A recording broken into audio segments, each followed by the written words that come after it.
গাছগাছালি ও বৃক্ষ তরুলতা মহান আল্লাহ তাআলার অনিন্দ সৃষ্টি।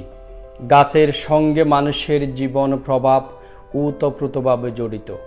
প্রাণীদের বেঁচে থাকার জন্য গাছের প্রয়োজনীয়তা আবশ্যিক, কারণ সবুজ পাতায় চেয়ে থাকা বৃক্ষ প্রাণে শিহরণ জাগায়। ঝিরঝির হিমেল বাতাসে দেহ মন জুড়িয়ে আসে। দর্শক মণ্ডলী, যেই নিম গাছটি দেখতে পাচ্ছেন এটি ওমানে আমার পার্শ্ববর্তী দোকানদার দেলোয়ার নিজ হাতেই লাগিয়েছিল। এটির পরিচর্যা আমি নিজেও করেছি। আজকে এই নিম গাছের নিচে বসে ঝিরঝির হিমেল বাতাস উপভোগ করছি, তাই ক্যামেরা বন্দি করলাম।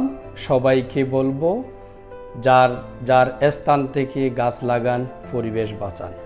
গাছের নিচের হিমেল বাতাস আপনার মনকে সতেজ রাখতে সহযোগিতা করবে।